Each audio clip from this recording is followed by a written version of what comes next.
Seigneur, nous reconnaissons que chaque jour que tu nous donnes, ce souffle, ce respire, c'est une grâce que tu nous fais.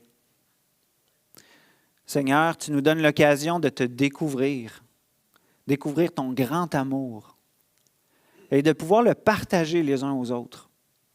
Seigneur, merci pour ta parole qui est si précieuse, qui nous enseigne à te connaître. Merci pour l'Église où on peut apprendre aussi à te connaître de manière pratique avec les frères et sœurs, Seigneur. Nous te demandons de toucher nos cœurs ce matin. Je te demande de m'accompagner, Seigneur, pour apporter ta parole. Et merci, Seigneur, de nous faire grandir dans la foi. Au nom de Jésus que nous te prions. Amen.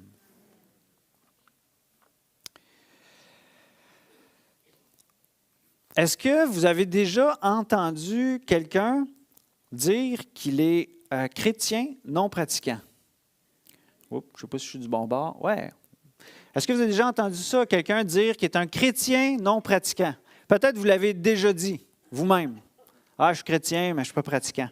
Mais en réalité, cette affirmation-là est un peu, elle n'a pas de sens. Quand on y pense, quand on y réfléchit, puis quand on la creuse, elle n'a pas de sens. Elle a aussi de sens que dire que je suis moi-même un végétarien non pratiquant. Hein? Je suis un végétarien non pratiquant. Mais quelqu'un qui me regarderait dire « Hey, tu es un végétarien non pratiquant », il dirait là, « Hey, come on, là, assume-toi, là. Soit dis que tu es un omnivore ou un carnivore, mais dis pas que tu es un végétarien non pratiquant. » Bien, c'est la même chose, de la même manière. On pourrait dire à un chrétien non pratiquant qu'il devrait s'assumer comme non-croyant. Ça, c'est une chose, quelqu'un qui se dit chrétien non pratiquant, mais qu'en est-il de quelqu'un qui dit « Moi, je suis un chrétien, je suis un vrai ». Est-ce qu'il y a une possibilité d'erreur, même si la personne le dit? Hein? Comment savoir si ce n'est pas des paroles en l'air ou pas? Et puis, ce matin, je suis conscient qu'on apporte tout le temps, quand on apporte la parole, une partie de l'Évangile. Hein, ça peut être la partie créationnelle, comment Dieu a créé le monde. Ça peut être la chute, comment l'être humain s'est détourné de Dieu puis vit dans un monde brisé. Ça peut être le salut, comment on arrive à la connaissance de Christ, comment Christ est venu nous rencontrer, nous sauver. Ça peut être aussi la nouvelle vie, les fruits de cette vie-là, ou ça peut être l'espérance éternelle. Tout ça, c'est des facettes, puis dans une prédication, ça se peut qu'on ne touche pas toutes ces facettes-là. Eh bien, ce matin, on ne va pas se concentrer nécessairement sur comment être sauvé ou tout ce qu'il y a avant, mais plutôt le résultat du fait d'avoir connu Jésus-Christ. Qu'est-ce que ça produit dans nos vies?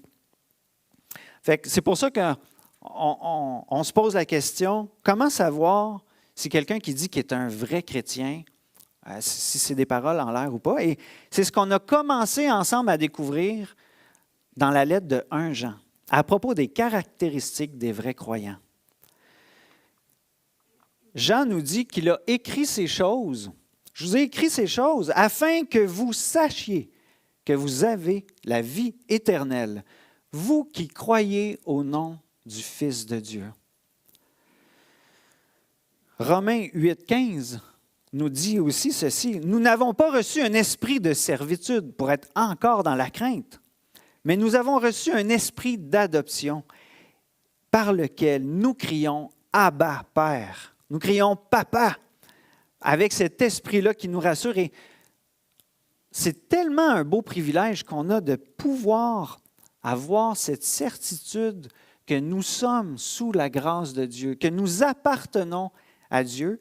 Et ce matin, la lettre de 1 Jean sert dans ce but-là, à nous rassurer. Mais en même temps, la lettre de 1 Jean exhorte aussi à reconnaître les faux raisonnements que nous pouvons avoir et à changer. Dans la même pensée que Jésus, Jean, dans le fond, démontre qu'on reconnaît un arbre à ses fruits. On reconnaît un arbre à ses fruits, fait qu'on va reconnaître les fruits d'un chrétien. On a observé dans les deux premières caractéristiques d'un chrétien authentique, on a observé que, dans le fond, un vrai chrétien marche dans la lumière.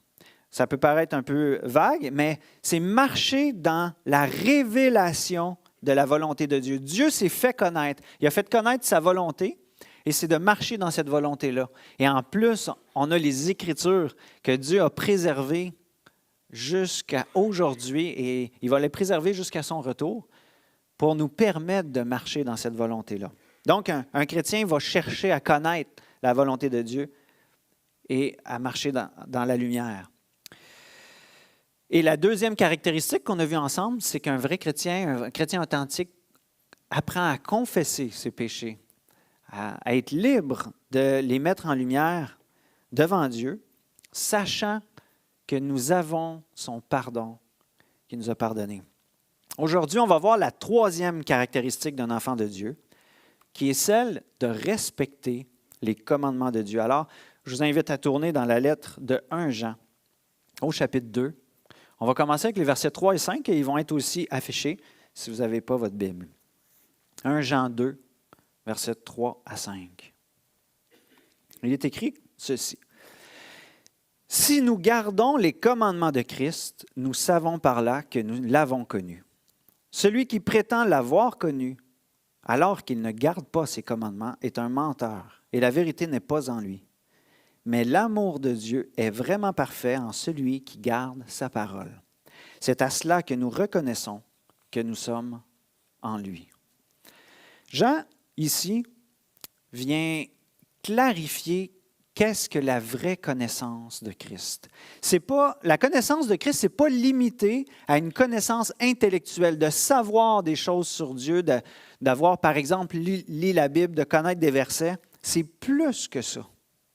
C'est une relation d'amour avec Jésus qui se démontre d'une manière pratique dans la vie de tous les jours. Jacques, le frère de Jésus, qui s'est converti à son frère, ça c'est rare qu'on voit ça dans la vie, il va dans le même sens que Jean, dans la lettre de Jacques, il dit « Il en est ainsi de la foi, si elle ne se manifeste pas par des actes, elle n'est qu'une chose morte. » Si notre foi ne se montre pas de manière pratique, c'est pas la foi qui sauve, ça ne sert à rien. C'est comme des bottines qui ne suivent pas les babines. Fais ce que je dis, fais pas ce que je fais. Ça ne vaut pas grand-chose. Alors, Jean commence en disant, si nous gardons les commandements de Christ. Le verbe garder, ça a le sens un peu de protéger, une vigilance, une préciosité. Garder ses commandements, c'est quelque chose de tellement précieux. Et le roi David l'exprime bien dans le psaume 119, verset 11. Il dit, « Je serre ta parole dans mon cœur afin de ne pas pécher contre toi. » Pour David, c'était précieux cette parole-là. Il la serrait dans son cœur, il la méditait, il la mémorisait même.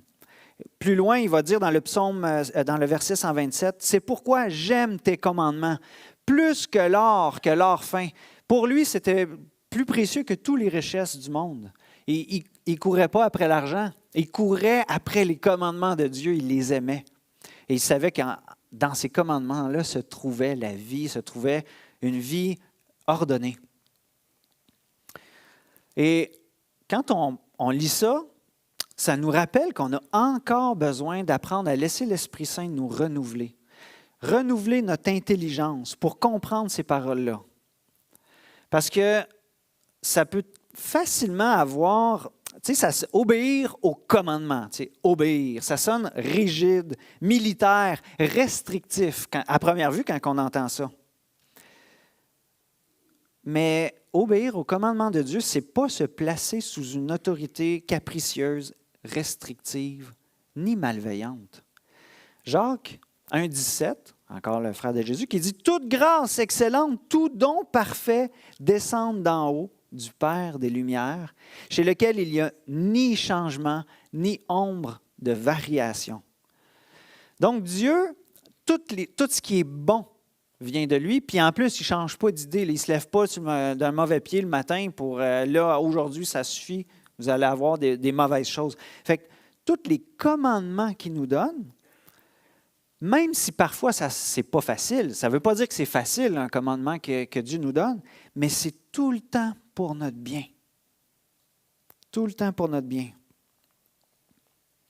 Dans un monde où chacun fait ce qui lui semble bon, ce n'est pas facile de recevoir un ordre ou de se faire dire ce qui est bien ou ce qui est mal. On préfère décider à la place de Dieu. C'est perçu même comme un obstacle à notre épanouissement personnel. Hey, c'est pas vrai que je vais me faire dire comment vivre. Hein? Mais à travers la parole de Dieu, on est invité à se rappeler que Dieu est notre Créateur. C'est lui qui vous a fabriqué. Il est l'auteur de la vie. Je pense qu'il connaît un peu mieux que nous comment fonctionne la vie, qu'est-ce qui est bon puis qu'est-ce qui est bien pour nous. Hein?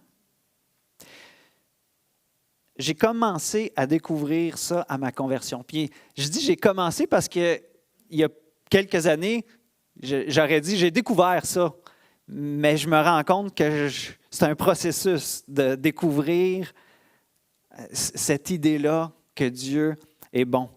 Parce qu'avant ma conversion, je voyais la vie chrétienne puis les commandements de Dieu comme une prison, comme un paquet de règles, fais pas ci, fais pas ça, pas le droit de toucher à ci, pas le droit de faire ça. Je voyais ça comme restrictif, comme une prison. Et dans cette fausse perception de Dieu et de ses commandements, je me suis dit, moi, je veux vivre le plaisir, je veux vivre la joie et je vais aller le trouver dans le monde. C'est ce que j'ai fait. Mais je me suis rendu compte que la vraie prison, le vrai esclavage, c'était de suivre mon propre cœur charnel, de suivre mes propres passions qui m'amenaient dans la corruption avec toutes sortes de conséquences. Et c'est à ce moment-là que la grâce de Dieu s'est manifestée dans ma vie. Elle se manifestait parce que je n'étais pas mort. Hein? Il aurait pu en finir avec ma vie, de me détourner de lui qui est l'auteur de la vie. Mais d'une manière particulière, Dieu s'est fait connaître à moi. L'Esprit Saint m'a convaincu de péché. Il m'a ouvert les yeux sur le sacrifice nécessaire de Jésus pour pardonner mes fautes. Il m'a libéré du péché et de la mort. Et là, c'est comme si, pouf, pas un accident de chevreuil, là, mais mes yeux se sont ouverts à la lumière et j'ai pu découvrir la joie et les commandements de Dieu ne sont pas deux choses qui sont distinctes. Ils font alliance ensemble. Il y a de la joie à obéir aux commandements de Dieu. Avant, je voyais la loi comme une mince ligne raide sur laquelle je marche là, comme un funambule, puis je ne peux pas aller 1 millimètre à gauche ni 1 millimètre à droite, sinon il y a un éclair qui va me tomber sur la tête. Mais ce n'est pas ça du tout. La loi de Dieu, c'est comme un grand terrain de jeu où il y a plein de libertés, plein de choses bonnes pour chacun de nous, mais avec un cadre, avec des limites que Dieu donne pour notre bien puis pour notre sécurité. Pour pas qu'on tombe dans ce qui est mal pour nous. Certains vont dire peut-être, les commandements de Dieu, c'était pour la première alliance. Aujourd'hui, on n'est plus sous la loi, on est sous la grâce. Mais de mal comprendre ça, puis de dire qu'aujourd'hui, on n'a plus de commandements à obéir, hein, qu'il n'y a plus de règles, bien, qu'est-ce que ça produit comme résultat, vous pensez? Bien, ça produit qu'aujourd'hui, on accepte, on prétend reconnaître un chrétien seulement en fonction de sa décision d'accepter Christ, même si sa vie n'est pas du tout différente de celle du monde. Et là, il n'y a plus de différence finalement. Aucune différence entre le monde et l'Église. Donc, faisons attention de ne pas tomber dans ces pièges-là. Parce que pourtant, Jésus il a dit, « Si vous m'aimez, gardez mes commandements. » Jésus lui-même a dit ça dans Jean 14, 21. Jésus a même expliqué plus profondément la sainteté de Dieu en expliquant le sens de sa loi. Hein? Si vous avez lu les évangiles dans Matthieu 5, versets 21-22, il est écrit les paroles de Jésus qui dit, « Vous avez appris qu'il a été dit aux anciens, tu ne commettras pas de meurtre. Celui qui commet un meurtre mérite de passer en jugement. Mais moi, je vous dis, tout homme qui se met sans raison en colère contre son frère mérite de passer en jugement. Celui qui traite son frère d'imbécile mérite d'être puni par le tribunal et celui qui le traite de fou mérite d'être puni par le feu de la géhenne. Voyez-vous, Jésus n'est pas venu comme dire, ben là, les règles, là, c'était pour l'ancien temps. Là. Non, il est venu montrer le cœur encore plus profondément de Dieu, sa sainteté, et puis comment, comme même dans notre cœur, il faut s'introspecter. Dans Matthieu 5, 27, 28, de la même manière, il dit, vous avez appris qu'il a été dit, tu ne commettras pas d'adultère. Mais moi, je vous dis, tout homme qui regarde une femme pour la convoiter a déjà commis l'adultère avec elle dans son cœur. Fait que Jésus va jusqu'à la racine, dans le cœur. C'est là que ça commence, l'adultère. Ce n'est pas juste quand ça se produit. Il y a une racine avant qui est là et il faut la traiter. Et Jésus est venu la traiter. Puis si on lit le Nouveau Testament, il est rempli de commandements. Il n'y en a pas moins que l'Ancien. Hein? Je vous en donne quelques-uns. Aimez vos ennemis, Luc 6, 27. Pardonnez-vous réciproquement, Colossiens 3, 13. Soumettez-vous aux autorités, Romains 13, 1. Ne faites pas de favoritisme, Jacques 2, 1. Fuyez l'immoralité sexuelle, 1 Corinthiens 6, 18, etc., etc., etc. Il y en a des ordonnances aussi avec Christ. Croire que Jésus ne nous demande plus d'observer la loi morale de Dieu, c'est mal le comprendre et mal comprendre même notre mission. Hein? La mission qui est donnée à l'Église, faite de toutes les nations des disciples, et plus loin, ça dit « Enseignez-leur à mettre en pratique tout ce que je vous ai prescrit. Hein? » Ce n'est pas juste « Enseignez-leur tout ce que je vous ai prescrit », à mettre en pratique. Abby nous l'a bien rappelé lors de notre rencontre de leaders, ce point-là, cette préciosité-là de mettre en pratique. C'est mal comprendre aussi de penser qu'on n'a plus de commandements à suivre. C'est mal comprendre les doctrines qui sont liées à notre salut. Laissez-moi vous en nommer deux. La régénération et la sanctification progressive. La régénération, on voit ça dans le prophète Ézéchiel au chapitre 36, versets 26-27, qui annonçait ce que Jésus allait produire dans nos vies. Il dit, « Je vous donnerai un cœur nouveau. Je mettrai en vous un esprit nouveau. Je retirerai de votre corps le cœur de pierre et je vous donnerai un cœur de chair. C'est mon esprit que je mettrai en vous. Ainsi, je vous ferai suivre mes prescriptions. Gardez et respectez mes règles. » Voyez-vous, même dans la régénération, quand Dieu nous donne un cœur, c'est pour nous amener à aimer sa parole, à aimer ses commandements et à les suivre. La deuxième, la sanctification progressive. On voit ça dans Hébreux 12, 14, où il est écrit « Recherchez la paix avec tous et la progression dans la sainteté. Sans elle, personne ne verra le Seigneur. » Voyez-vous, donc, même notre marche après avoir rencontré Christ, après avoir goûté à son amour, elle nous amène à découvrir à quel point Dieu est saint, à quel point notre cœur peut être tortueux, puis on apprend à marcher de mieux en mieux dans cette sainteté-là. Ça ne voudra pas dire qu'il ne va pas avoir une absence, c'est-à-dire, excusez-moi, ça ne veut pas dire qu'on ne va pas lutter dans notre vie par rapport à des péchés. Ça ne veut pas dire qu'on va jamais désobéir. Si vous regardez l'Église de Corinthe qu'on a dans la lettre aux Corinthiens, on a des exemples concrets de chrétiens qui étaient nés de nouveau, qui avaient grandi avec les valeurs du monde de l'époque et qui, là, apprenaient à marcher de mieux en mieux dans la sainteté. Mais l'apôtre Paul disait, ne laissez pas faire tout ça. Il leur donnait des ordonnances à suivre. Hein?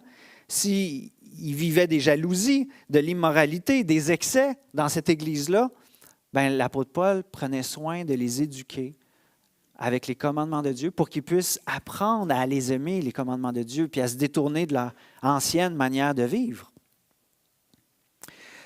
Fait que ça ne veut pas dire qu'on ne va jamais lutter, qu'on ne va jamais désobéir, mais notre nouveau cœur va nous donner des affections grandissantes pour les commandements de Dieu qui vont se voir de plus en plus avec le temps. Et ce qui est rassurant là-dedans, c'est qu'on n'est pas seul. On n'est pas seul. Dieu lui-même participe à notre vie, comme un père qui éduque ses enfants. Il est écrit dans Hébreux 12:6, en effet, le Seigneur corrige celui qu'il aime et il punit tous ceux qu'il reconnaît comme ses fils. Comme un bon papa qui veut nous apprendre ce qui est bon et juste et droit, à suivre ses commandements, bien, parfois il va nous corriger pour nous apprendre à vivre la tristesse par rapport au péché, nous détourner, puis suivre ses commandements. Puis Philippiens 1,6 va encore plus loin en disant « Celui qui a commencé en vous cette bonne œuvre la rendra parfaite pour le jour de Jésus-Christ. » Ce n'est pas encourageant de savoir que Dieu lui-même, dans ses enfants, s'occupe de nous faire progresser de mieux en mieux dans l'obéissance à ses commandements. Hey, c'est un fardeau de moins. Si ça repose juste sur moi, on dirait que misère, je vais échouer l'examen. Là. C'est clair. Mais si Dieu est là et me supporte, me pousse, c'est son œuvre qu'il fait par son esprit, wow, c'est rassurant. Dieu transforme des délinquants en fils et en filles qui gardent ses commandements. Et j'ai encore découvert ça au début de ma vie chrétienne. Au début de ma vie chrétienne, j'aimais aller avec mon épouse à des conférences. Puis, une de ces conférences-là, on avait des jeux pour brise-glace avant que la conférence commence. Puis là, ce matin-là, c'était « Combien de cafés avez-vous pris? » C'était le jeu. Fait qu'on se mettait en ligne pour le nombre de cafés. Fait que la conférencière, elle disait « Si vous avez pris un café, la conférence commence à 10 heures. Venez. » Fait que là, il y avait des lignes avec ceux qui avaient pris un café, 2 cafés, là, un deuxième, 3 cafés. Fait que là, ça faisait des lignes comme ça là, pour le nombre de cafés. Puis, à un moment donné, c'était rendu 19 cafés. Là, chat! 19 cafés! Quelqu'un qui a pris 19 cafés à 10 heures du matin, il se place là. Puis après ça, fait venir ce monsieur-là, la conférencière, en avant. Puis moi, j'étais nouveau dans ma foi. Puis là, elle disait que c'était un alcoolique, un ancien alcoolique qui s'était converti. Puis, dans mon manque de compréhension de la bonne nouvelle, moi, je réfléchissais puis je n'arrive pas à comprendre. Dans ma tête, j'avais l'impression qu'il était passé d'une dépendance à une autre. Il a lâché l'alcool pour le café. 19 cafés, là, come on, tu sais. Puis vu que je ne saisissais pas, j'étais allé voir la conférencière après, puis merci Seigneur que j'ai eu ce réflexe-là d'aller la voir, puis d'y expliquer mon incompréhension. Et avec une grande douceur, elle m'a dit, Marc, si tu savais les dommages que l'alcool cause dans une vie et dans les relations, tu te réjouirais de voir cet homme boire 19 cafés à 10 heures du matin. Et pour moi, ça l'a fait comme une grosse claque en plein visage, que je n'avais pas compris cette grâce-là et cette personne-là qui apprend à aimer les commandements de Dieu, mais qui chemine, là. Elle m'a dit même plus, elle a dit, Marc, tu demandes à un bébé de courir un marathon. Fait que là, j'ai fait, wow, belle leçon pour moi, parce que je n'avais pas compris ça. Et Dieu me l'a fait comprendre. D'aimer les commandements de Dieu, ça ne veut pas dire qu'on devient parfait du jour au lendemain. C'est une progression dans cette connaissance, cette découverte de Dieu qui nous fait abandonner notre vieille manière de vivre. Puis c'est un cheminement, là, ça ne se fait pas tout de suite. Fait que c'était pour moi là, une des grandes leçons de ma vie d'apprendre ces choses-là. Dieu transforme des délinquants en fils et en filles qui gardent ses commandements. Donc, on vient de constater que les fils et les filles de Dieu obéissent aux commandements de Christ. Mais à quoi ça devrait ressembler dans la vraie vie? Bien, on va continuer notre lecture dans 1 Jean 2, versets 6 à 8. Juste prendre une petite gorgée. Celui qui affirme, ouais, une bonne gorgée de café, c'est ça. Celui qui affirme demeurer en Christ doit aussi vivre comme il l'a lui-même vécu. Frères et sœurs, ce n'est pas un commandement nouveau que je vous écris, mais un commandement ancien, celui que vous avez reçu depuis le début. Ce commandement ancien, c'est la parole que vous avez entendue dès le commencement. Toutefois, c'est aussi un commandement nouveau que je vous écris. Sa nouveauté se vérifie en lui et en vous, car les ténèbres se dissipent et la vraie lumière brille déjà. Ça peut paraître complexe, il parle de commandement ancien, commandement nouveau. Où est-ce qu'il s'en va avec ça? On va commencer par le début. Comment ça se manifeste, cette obéissance-là? Bien, premièrement, en imitant Jésus. C'est en imitant Jésus. Donc, affirmer, demeurer en Jésus, c'est l'imiter. L'imiter pour l'imiter. Vous n'avez pas besoin, tu sais, il y en a qui vont vouloir imiter Jésus en prenant une croix, en marchant, en se faisant clouer dessus pour ressembler à Jésus. On n'a pas besoin, ce n'est pas de cette manière-là qu'on peut refléter Jésus parce qu'il n'y a personne ici qui a les épaules assez larges pour porter les péchés de l'humanité. Donc, ce n'est pas dans ce sens-là qu'on parle d'imiter Jésus.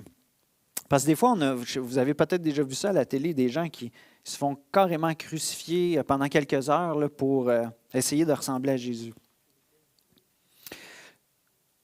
Mais qu'est-ce qu'il nous demande, Jésus? Il nous demande d'aimer comme lui. Il nous demande de renoncer à soi comme lui, il a renoncé à lui-même. Il nous demande d'apprendre à obéir comme lui a obéi à son Père. Il nous demande de dire non à la chair et au monde comme Jésus l'a fait. Et il nous demande de servir comme Jésus a fait. Jean 13, versets 14 et 15 nous dit « Si donc je vous ai lavé les pieds, moi, le Seigneur, le Maître, vous devez, vous aussi, vous laver les pieds les uns les autres, car je vous ai donné un exemple afin que vous fassiez comme j'ai fait. » Encore une fois, là, ce n'est pas l'idée, bon, ben là, il faut imiter Jésus, fait que demain matin, on enlève tous nos souliers, on sort le truc, puis on se lave. Il y avait un contexte, hein? Si vous avez déjà été dans le sud, en gougoune ou en sandales, vous savez comment le sable se ramasse sur les pieds, puis, ou même sur le bord d'une plage. Hein? Puis à l'époque, l'hospitalité, ben, c'était d'avoir les pieds propres quand tu rentrais à une place. Donc, l'idée, ce n'est pas qu'on se mette à se laver les pieds, quoique ça peut être un beau symbole, mais ça ressemblerait plus aujourd'hui à si Jésus viendrait dans l'Église, il serait à l'accueil au printemps. Puis, tu sais, les petites chaussettes bleues, là, il serait celui qui vous mettrait les petites chaussettes bleues pour que vous ayez les pieds propres quand vous rentrez ici, pour ne pas mettre plein de sel, puis de terre, puis de boue dans la salle. Imaginez, hein, Jésus qui se met à genoux et vous installe ces petits chaussons-là bleus. Hey, tu ferais comme, qu'est-ce que tu fais là, Jésus? Mais c'est un exemple. Moi qui suis le maître, je me mets en position de serviteur. Faites pareil, servez-vous, placez-vous, rendez-vous disponible pour servir vos frères et vos sœurs. Est-ce que l'amour et l'obéissance de Jésus vous inspirent? Si oui, désirez-vous l'imiter, agir comme lui, obéir à Dieu comme lui? Maintenant, sachant qu'il nous arrive de tomber encore de différentes manières, sachant qu'on est parfois, souvent encore égoïste, centré sur nous, se servir soi-même. Hein? Imiter Jésus peut paraître une marche vraiment trop haute. Comment je vais faire pour être capable de l'imiter? C'est impossible, il est bien trop parfait, Jésus. Comment éviter de tomber dans le découragement total puis de dire « je ne serai jamais capable ». Eh bien, pour vous aider, j'aimerais vous parler d'une illustration de ma propre vie. Vous savez, quand j'étais petit, en âge préscolaire, mon grand frère a commencé à aller à l'école. Et puis, une année, pendant qu'il commençait à aller à l'école, il revenait avec tout plein de connaissances qu'il avait apprises à l'école. Il y avait des petits dessins à faire, des projets. Puis moi, j'étais encore trop jeune pour aller à l'école.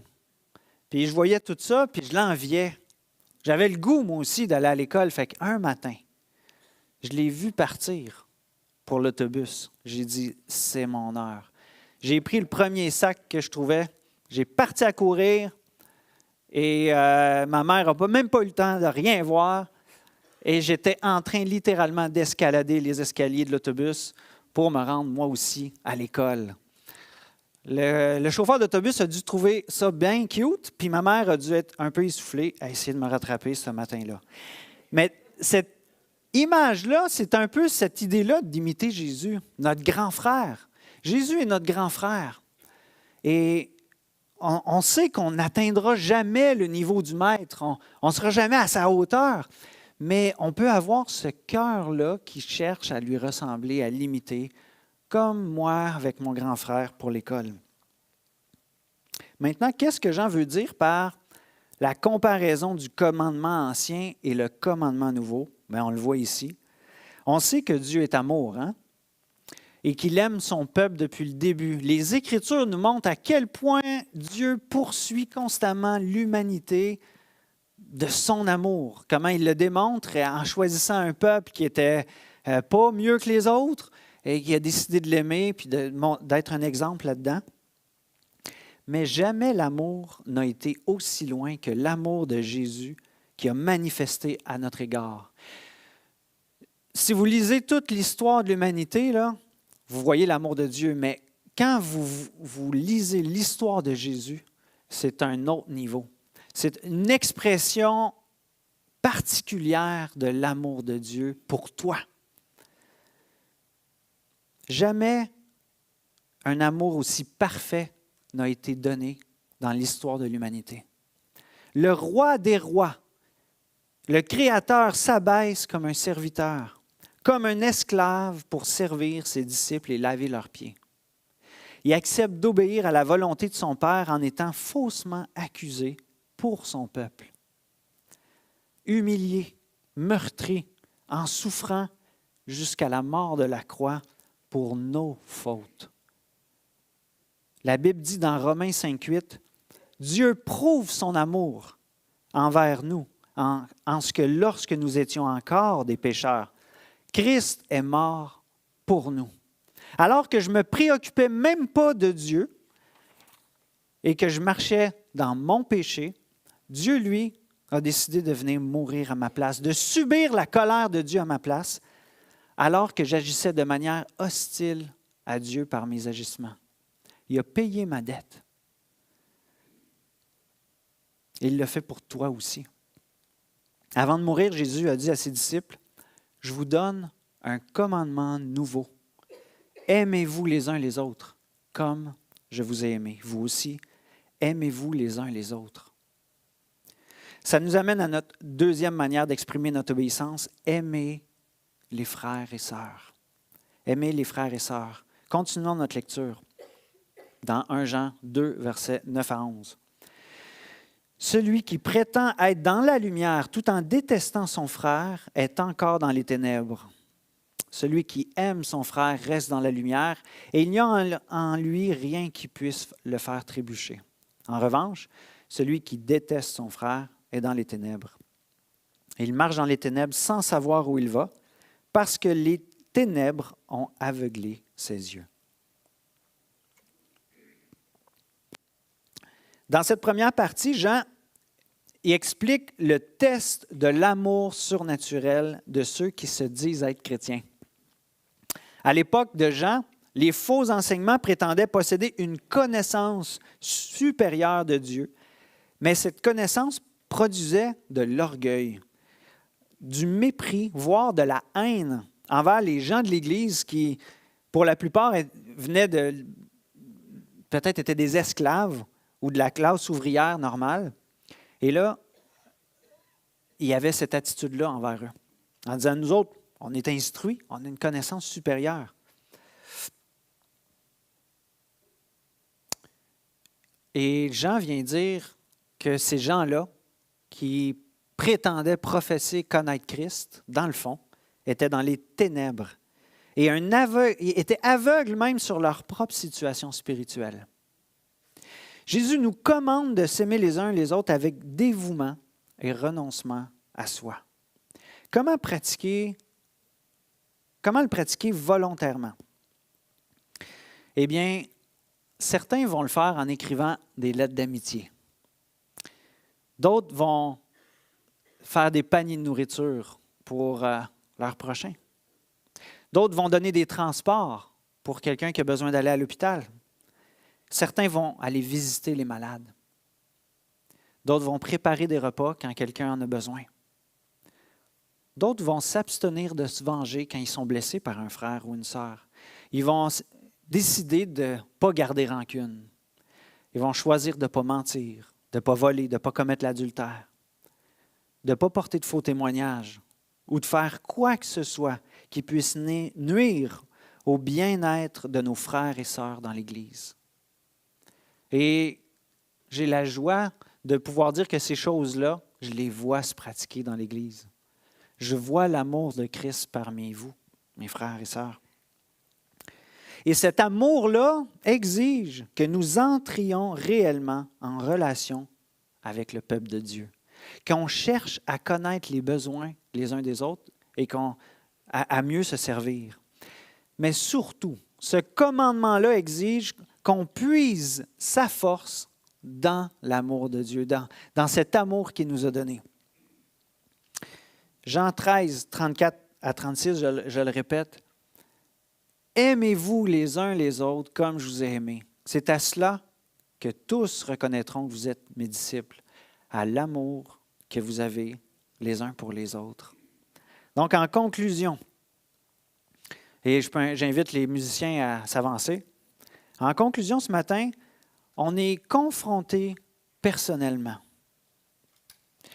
Est-ce que tu marches de mieux en mieux dans l'obéissance au commandement de Christ?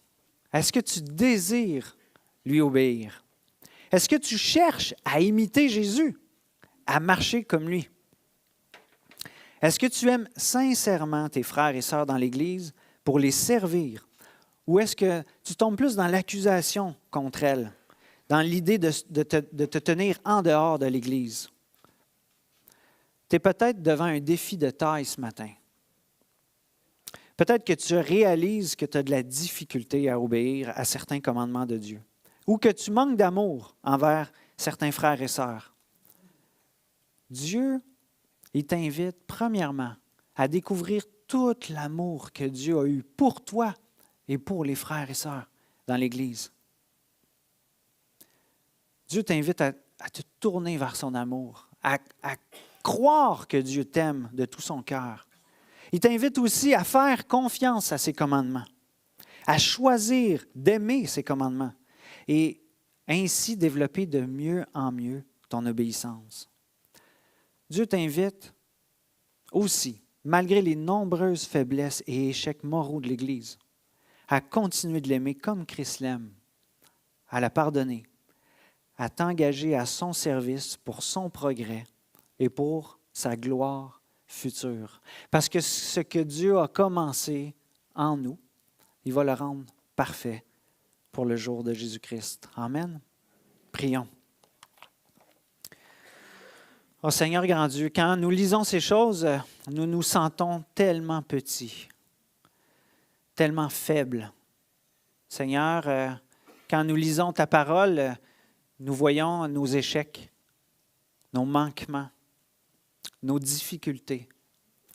Seigneur, ce matin, nous voulons nous tourner vers toi, vers ton amour extravagant, vers ton amour tout-puissant. Toi, tu nous as aimés parfaitement, Seigneur, jusqu'à la mort de la croix. Toi, tu as obéi parfaitement à ton Père en renonçant à ta propre vie. C'est en toi, Seigneur, en ton esprit que tu as fait habiter en nous que nous voulons puiser notre force pour apprendre à obéir, pour apprendre à aimer, pour apprendre à t'imiter. Merci, Seigneur, de ne pas nous laisser seuls à nous-mêmes. Viens prendre soin de chacun de nous et nous faire grandir dans cette obéissance. Au nom de Jésus que nous te prions. Amen.